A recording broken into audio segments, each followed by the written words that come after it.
Guys, pakikita ko sa inyo kung paano ko naman inaan ito. Oh. Ayan. Kaya, kailangan ipupus mo siya. Kasi pag hindi mo masyadong diniinan, hindi dikit siya, hindi siya matatanggal. Kaya ang kamay ko, puro kalyo na. Yan, nag-umpisa ng kumalat yung flour. Kaya ano, sabi niya, taas ano, hanggang dito ko. Kaya, mahirap. Kaya di sa pwesto ko, kailangan may tungtungan ako. Kung hindi ko mabot ang machine. Siya.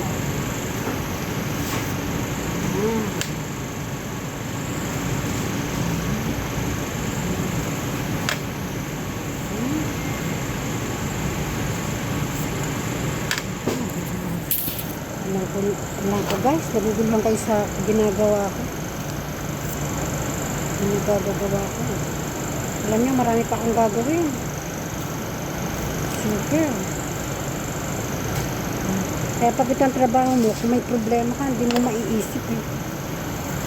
Hindi mo maiisip ang problema kasi ang iniisip mo matapos ang trabaho mo. Wala kang time mag-isip sa problema. Siyempre naman, lahat tayo nagkakaroon ng problema. Normal lang yun. Normal lang yun.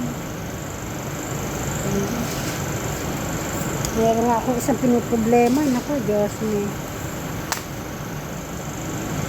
Siguro someday, sasabihin ko sa inyo kung anong problema ko. Sabihin ko yung problema ko.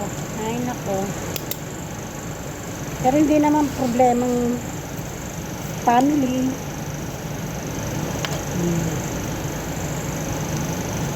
Sabi nga nila, huwag ka masyadong mabait sa kapwa mo. Huwag masyadong mabait ka. Aabusuhin. Parang ganun baga. Yun. Sobrang kabaitan ko, pagtitiwala ko. Ayun. Kala nyo bagas, kailangan nabibiktima ng mga ganun sa ano, sa mga ano-ano, ay nako.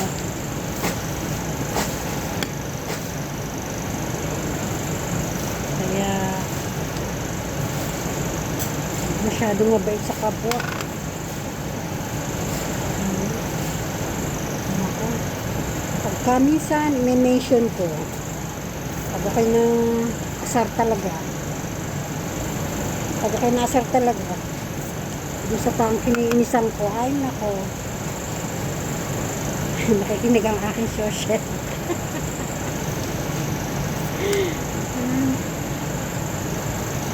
Ano yan? I-mention ko. Pag okay na inis talaga.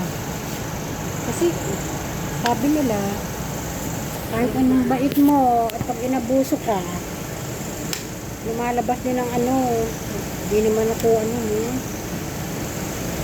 nagtatrabaho ko ng trabaho dito. Kala nila, pinupulit lang ang pera. Anyway, kumusta sa mga viewers ko at doon pa sa mga magiging viewers ko. Sana naman pagkaksayahan nyo ng panahon na panoorin to. Kahit pa paano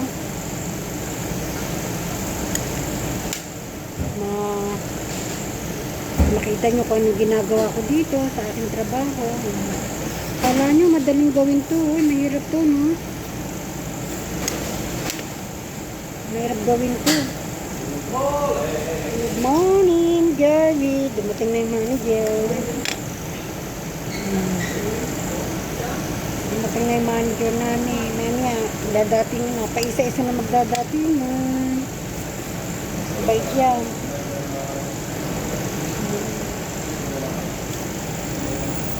Pinakikita ko lang sa inyo ang ano, baka minsan gusto nyo din maggawa ng ganito. Madaling mahirap. Kaya ako naman nasabing mahirap. Kasi syempre, ang dami kong gagawin. Hindi, hindi lang ito ang ginagawa ko. Aray ko, ano ba yan? O, bigla akong tumaas, ano? Kasi may tuntungan ako.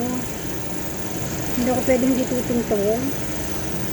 Hindi ko maabot. Wala na, madali lang ang trabaho. Mamaya, isa-isahin ko pa yan. Marami akong pastang ginagawa, hindi ko pa lang napapakita sa inyo. Parang napapakita, napakadami. Kasi dati ano din ako eh. Dati naging hot section din ako, nagluluto din ako dati. Kaya lang, malis na ako dun sa ano kasi mahirap pag lagi ka nasa kalan. Lalo na pag nagkakaedad ka, yung bang dumadami yung ano mo, yung pekas mo sa mukha, gano'n. Totoo yun. Yung kahit lagyan mo ng moisturizing na pang sunblock, no ate, kasi masyado na init. Oil. Mayaw na ako. Pero tagal ko din, naging ano, hot sexy. Siguro nasa 6 na taon. Anyway, aray, naku. Nauntog ang tuhod ko, aray. Sakit, ano. Ang sakit. Sakit nun, tuhod ba naman, nabunggo doon sa pinakabakal. Pagbaba ko ng isang paa, ng tipak lang.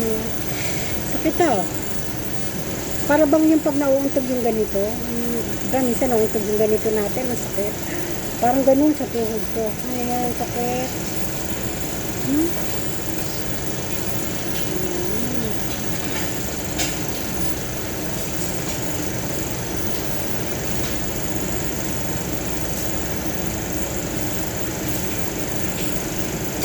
Paano guys, yun na.